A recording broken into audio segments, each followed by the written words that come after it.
నమస్తే రమ్మగారు. నమస్తే జయ. దేవి ఖడ్గమాల. ఖడ్గమాల గురించి కూడా మనం తరచుగా వింటూ ఉంటాం రమ్మగారు. నిత్యం పఠనం చేస్తే మంచిదని చెప్తూ ఉంటారు కదా, అసలు ఎలా చదువుకోవాలి, దీని యొక్క విశిష్టత ఏంటండి? ఖడ్గమాల చాలా ప్రత్యేకమైంది, చాలా పవర్ఫుల్, చాలా విశేషమైంది. ఒకసారి చేస్తేనే అత్యద్భుతమైన ఫలితాన్ని ఇస్తుందని చెప్తారు. దాంతోపాటుగా ఇది కామ్యంగా చేసుకోవచ్చు, ఏదైనా ఒక ప్రత్యేక కోరికని పెట్టుకుని చేసుకోవచ్చు అని. అయితే ఖడ్గమాల అంటే మామూలుగా చూడు, ఖడ్గం అంటే ఏమిటి?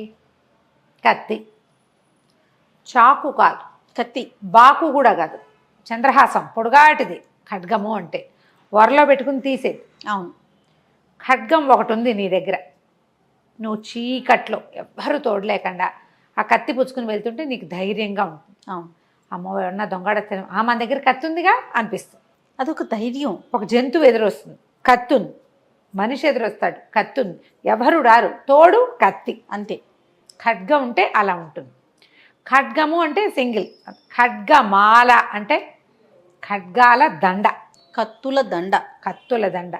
ఆ కత్తుల దండ అండగా ఉన్నవాడి పరిస్థితి ఏమిటి? బ్రహ్మాండం కదా, సైన్యం ఉన్నట్టు. కత్తుల దండ ఉందంటే వాడి దగ్గర సైన్యం ఉంది. అట్లా పనిచేస్తుంది ఈ స్తోత్రం. మనం లలిత సహస్రనామాలు చదువుకుంటాం, అలాగే త్రిశతి చదివే కుటుంబాలు కూడా కొన్నింటే కొంతమంది అలవాటుగా చదువుతారు. నాకు అలవాటు ఉంది, చెప్పే కదా. అవును. ఈ ఖడ్గమాలని ప్రత్యేక పరిస్థితుల్లోనే వాడమన్నట్టుగా చెప్తారు. కత్తి రోజు పదును పెట్టి రోజు ఏదో చెయ్యవు నువ్వు. అవును. ఎవరు చేస్తారు కత్తితోటి నిరంతరము పని? ఎవరైనా క్షత్రియుడు, రోజువారీ రాజోచిత విద్యలు నేర్చుకునేవాడు, ప్రాక్టీస్ ఉండాలి. కాబట్టి మనలాంటి సామాన్యులు ఏం చేయాలి? దాన్ని పైన పెట్టి చూసుకుంటుండాలి, అవసరమైనప్పుడు తీయాలి, అంతే. ఇది ఒక కామన్ రూల్గా పెట్టుకోండి. నిత్యము అనుసంధానం చేసుకుని రోజుకొక్కసారి చదువుకోవచ్చు. అలవాటుగా అమ్మవారి స్తోత్రాలు చదువుకునే వాళ్ళు ఖడ్గమాల కూడా చదువుకోవచ్చు. ఓకే. విశిష్టత ఏంటి చెప్తారు. ఇంతకీ ఈ ఖడ్గమాలలో ఏముందంటే, ఖడ్గమాలని సాక్షాత్తు శ్రీ విద్యగా చెప్తారు. అదే శ్రీచక్రం. శ్రీ విద్య అంటే అమ్మవారిని ఆరాధించే విద్య. సమయాచారం అంటే పూర్తిగా అమ్మని సాత్విక ధోరణిలో ఆరాధించే విధానంలో ఈ శ్రీచక్రాన్ని ఆరాధన చేస్తాం. ఈ శ్రీచక్రాలు రెండు రకాలుగా కనపడతాయి మనకి. ఒకటేమో ఇట్లా మేరు ప్రస్తారం, పైకి ఉన్నట్టు. అవునవును.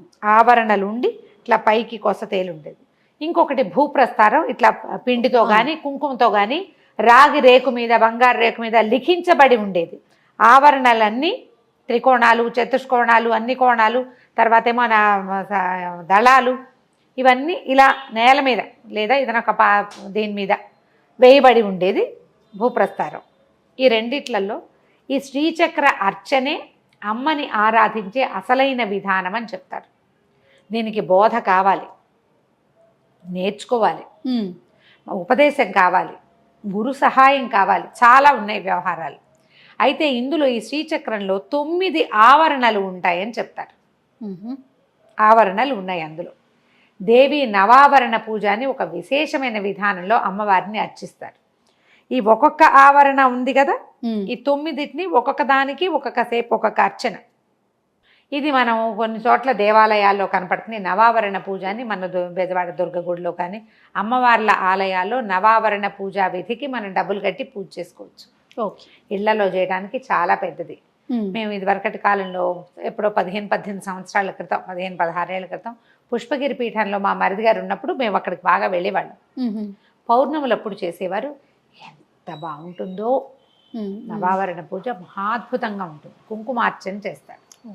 అయితే ఈ అర్చన మహా బాగుంటుంది. 9 ఆవరణలకి పూజ. ప్రతి ఆవరణ అవ్వగానే నైవేద్యము, హారతి, తర్వాత మళ్ళీ రెండో ఆవరణలోకి వెళ్తాము. చాలా విశేషంగా అద్భుతంగా కనిపిస్తుంది. ఏదైనా అవకాశం లభిస్తే తప్పకుండా తీసుకోండి. ఈ 9 ఆవరణల్లోనూ ఉన్న పూజలో ఆవరణల్లోనూ ప్రత్యేక శక్తులు కొలువై ఉంటాయి. ప్రతి ఆవరణలోనూ అమ్మవారి యొక్క సైనిక శక్తి అనుకో, ఆవిడతో పాటు ఉండేవి. ఓకే. ఈ శక్తులన్నీ ఇట్లా చుట్టూతా ఉంటాయి. ఇవి మనకి ఖడ్గమాల ఏంటంటే ఆ శక్తులన్నిటినీ మనం ఒకే చోట వారి పేరు తలిచి పిలుచుకునేందుకు అవకాశం ఉంది. నవావరణ చేస్తే ఎలాంటి ఫలితం లభిస్తుందో ఖడ్గమాల చదివితే అలాంటి ఫలితం లభిస్తుంది. అద్భుతం కదా. అయితే ఇప్పుడు దాంట్లో మన మామూలుగా మనం ఒక స్తోత్రం ఏదైనా చదువుకున్నాం అనుకో, విష్ణు సహస్రనామం చదువుతామా, అందులో ఫలశ్రుతి ఉంటుంది, ఉత్తరపీఠిక. ఉమ్, ఉమ్. ఈ స్తోత్రం చదివిన వాళ్ళకి పిల్లలకి రోగాలతో ముచ్చితే రోగాత్ బద్ధో ముచేత బంధనాత్ అని చెప్తారు. ప్రతివాడికంటే రోగంతో ఉన్నవాడికి రోగం పోతుంది, బంధనాల నుంచి విడిపడతాడు, డబ్బులు కావాల్సిన వాడికి డబ్బులు, సంతానార్థికి సంతానము, ఆరోగ్యం కావాల్సిన వాడికి రోగికి ఆరోగ్యము అన్నీ లభిస్తాయని ఫలశ్రుతి మనకి కనపడుతుంది. అది చదువుతూ ఉంటాం, మనం అందరం చదువుతాం కదా. అవునండి. మనం లలిత సహస్రంలో పెద్దగా ఫలశ్రుతులు ఎవరు చదవరు, మొత్తం అమ్మవారి నామాలే చదువుతారు. అవే 180 పైన ఉన్నాయి శ్లోకాలు. ఈ మన ఖడ్గమాలలో ఒక ప్రత్యేకమైన ఫలశ్రుతి కనిపిస్తుంది. దీన్ని గనక, ఈ ఖడ్గమాలని గనక చదివిన వాళ్ళకి అష్టాదశ మహాద్వీప సామ్రాజ్యానికి భోక్త అవుతాడు వాడు. 18 ద్వీపాలతో కలిసి ఉన్నటువంటి మహాసామ్రాజ్య భోక్తగా అవుతాడు. అక్కడి నుంచి వీడికి ఎన్ని రకాల సమస్యలు తీరిపోతాయో, అంటే ఏ ఏ సమస్యల్లో ఉన్నవాళ్ళు ఇది చదవాలో ఫలశ్రుతిలో వివరంగా చెప్పబడింది. ఎన్ని రకాల విశేషాలు చెప్తారు. ఫలశ్రుతే అట్లా స్టార్ట్ అవుతుంది. ఏషా విద్య మహాసిద్ధిదాయిని స్మృతి మాత్రత. స్మృతి ఒకసారి తలుచుకుంటేనే మనకు వచ్చేస్తుంది. అగ్నివాతము, మహాక్షోభము, అన్ని రకాల సమస్యల్లో లుంఠనము, అంటే మనం ఎవరైనా మనని విద్య చేశారు, మనం మొత్తం నష్టపోయాం. తస్కర భయం, దొంగల భయం, వాటన్నిటి అపస్మారము, జ్వరము, వ్యాధి, వీటన్నిట్లలో అక్కడి నుంచి మిత్రభేదము, గ్రహభయము, స్నేహితులతో ఇబ్బందులు వచ్చినప్పుడు, వ్యాపారాల్లో స్నేహితులు డబ్బులు కొట్టేస్తారు, అవునవును, అలాంటప్పుడు గ్రహ భయము, మనకి గ్రహ స్థితులు బాగుండలేదు. వ్యసనేషు ఆభిచారికేషు అంటారు. వ్యసనాలు, ఏదైనా వ్యసనాల వల్ల ఇంట్లో వాళ్ళ వల్ల ఇబ్బంది వస్తాయి, బ్యాడ్ హ్యాబిట్స్, అవి వదలటం లేదు. వ్యసనాల వల్ల వచ్చినటువంటి రకరకాల సమస్యలు అవన్నీ తీరిపోతాయి. అభిచారకం, ఎవరైనా మన మీద బ్లాక్ మ్యాజిక్ చేశారనుకుంటాం. ఇవాళ రేపు చాలా మంది అడుగుతూ ఉంటారు, మాకు వాళ్ళు ఎవరో చిల్లంగి పెట్టారండి, అదేదో పెట్టారండి, ఇదేదో ఈ రోజుల్లో ఎక్కడుంటాయమ్మా అంటాను నేను. కానీ వాళ్ళందరికీ ఇది చదువుకోండి అని చెప్పేస్తారు. ఎలాంటి దోషంలో అయినా సరే మాలా మంత్రాన్ని స్మరించమంటారు. అమ్మవారి పరివార శక్తులు ఆమె యొక్క ఆ 9 ఆవరణల్లోనూ 9 ఆవరణలు దాటి మనం లోపలికి వెళ్తే శ్రీచక్ర బిందు మధ్యగతగా ఉంటుంది, అమ్మవారి మధ్యలో ఉంటుంది. ఆమెని ఆవరించుకుని ఉన్నటువంటి ఈ ఇన్ని శక్తులని మనం పేరు పేరున పిలుస్తాం ఈ స్తోత్రంలో. నమః అని చెప్తాను, నీకు ఒక నమస్కారం అమ్మ, అమ్మ నీకు నమస్కారం అని ప్రతి దేవతని హృదయదేవి, శిరోదేవి, శిఖాదేవి, కవచదేవి, నేత్రదేవి, అస్త్రదేవి అని ఇలా వస్తాయి పేర్లు. సర్వాశా పరిపూరక చక్రస్వామిని. అసలు ఎంత చక్కగా ఉంటాయో, పెద్దగా టఫ్ కాదు పదాలు, కష్టం కాదు, అంత కష్టమైనవి కాదు. చిన్న చిన్న వాచా దోషాలు వచ్చేందుకు అవకాశం ఉంది.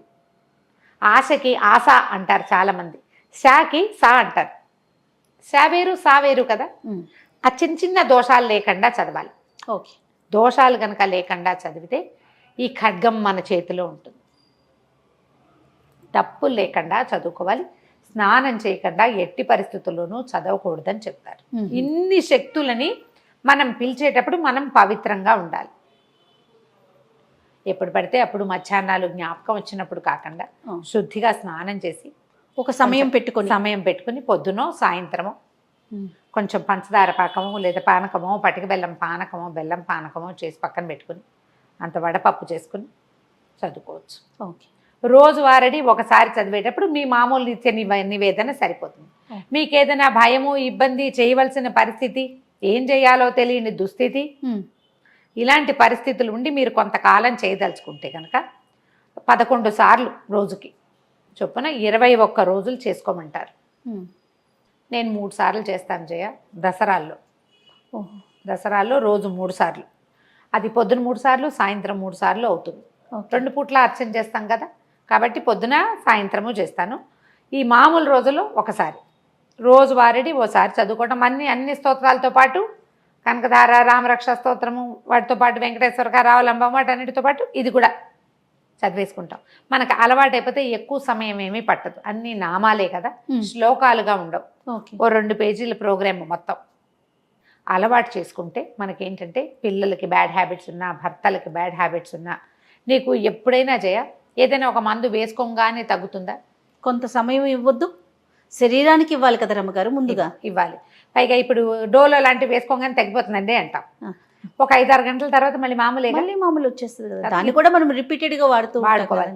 తగ్గడానికి కొంచెం సమయం పట్టినట్టే కొద్దిగా సమయం తీసుకున్నా కూడా మన సమస్యలు తీరిపోతాయి. ఒకసారి మన సమస్య తీరిందనుకో, దీన్ని అలవాటుగా ఉంచుకోండి మీతో పాటు. అంతే. ఎవరైనా చదవచ్చు, స్త్రీ పురుష వయో భేదాలు లేవు. లేవు, ఎవరైనా చదవచ్చు. మీకు తప్పులు ఉన్నాయి అని అనిపిస్తే ఎవరైనా పెద్దవాళ్ళ దగ్గర ఈజీగా మీ పురోహితుడు ఆయన దొరుకుతాడు. అవును అవును. అక్షరాల దోషం ఉంటే పుస్తకంలో సరి చేయించుకోండి. దీనికి ముందు ఒక ప్రార్థనా శ్లోకం వస్తుంది. హ్రీంకారాసన గర్భితానల శిఖామని అమ్మవారిని, ఆమె యొక్క స్వరూప వర్ణన ఉంటుంది. ఎంత బాగుంటుందో, మహాద్భుతంగా ఉంటుంది. ఆ శ్లోకం చదువుకోవటం, తర్వాత చిన్న కొద్దిగా ఫలశ్రుతి 2-3 వాక్యాలు చెప్పి కింద ఇంకో శ్లోకం చెప్తారు. దాని తర్వాత నామాలు మొదలైపోతాయి. మొత్తం నామాలు చదివేసుకున్నాక ఫలశ్రుతి ఉంటుంది. ఓకే. ఫలశ్రుతి మీరు 3 సార్లు చదివేటట్టయితే నామాలన్నీ చదువుకుని మళ్ళీ మొదటికి వెళ్ళి మళ్ళీ నామాలు చదువుకుని మళ్ళీ నామాలు 3 సార్లు చదువుకుని అప్పుడు ఫలశ్రుతి చదువుకోవచ్చు. మొదటిది అంటే ప్రార్థనా శ్లోకాలు, ఫలశ్రుతి 1 టైము, మధ్యలో ఉన్న నామాలు 3 టైమ్స్. ఇలా చదువుకోండి. ఇది చాలా ఉపయోగపడేది. ఇప్పుడు అన్నీ ఉపయోగపడేవే జయ. ఒక్కొక్కళ్ళకి ఒక్కొక్క సూట్ అవుతుంది. ఇది కరెక్ట్. ఒకటి. తర్వాత ఒక్కొక్కళ్ళ మనసు ఒక్కొక్క విషయంలో రంజిల్లుతుంది, పట్టుకుంటుంది, ఆకట్టుకుంటుంది. అది మన ఆకట్టేస్తుంది, మనం పట్టుకుంటాం, ఎక్కువ ఆసక్తిగా ఉంటుంది. అవునండి. కానీ ఇవి పెద్ద పెద్ద ప్రమాదాల నుంచి కూడా ఇది మనని రక్షిస్తుంది. అలవాటుగా చేసుకోవాలి. అప్పుడు వచ్చినప్పుడు కాకుండా అనుసంధానం చేసి ఉంచుకోండి. అంతే కదా. ఆడపిల్లలకి నేర్పించండి. శుద్ధిగా ఉన్నప్పుడు మాత్రం చదువుకోవాలి. ఈ నియమాన్ని మాత్రం ఉంచుకుంటే అద్భుతమైన ఫలితాలు ఇస్తుంది. అమ్మవారి యొక్క ఖడ్గమాల ఆమె మనతో ఉన్నట్టే. బా, ఆ పరివార శక్తులన్నీ మన వెనకాల నుంచున్నట్టే. అంతకు మించి ఇంకేం కావాలి? ఇంకేం కావాలి? ఒకళ్ళు వస్తే చాలుగా తోడు మనకి. అంతే. ఒక్కళ్ళు తోడు ఉంటే చాలు. కరెక్ట్. మనిషి అన్నవాడు ఒకడు ఉంటే చాలు. దైవం ఇంతమంది, ఇన్ని దేవతా స్వరూపాలు మనతోటి ఉంటే ఇక మనకు అడ్డేముంది? అద్భుతంగా ఉంటుంది. ప్రయత్నం చేసి చూడండి, నేర్చుకోండి ముందు. తప్పకుండా అండి. నమస్తే. నమస్తే జయ.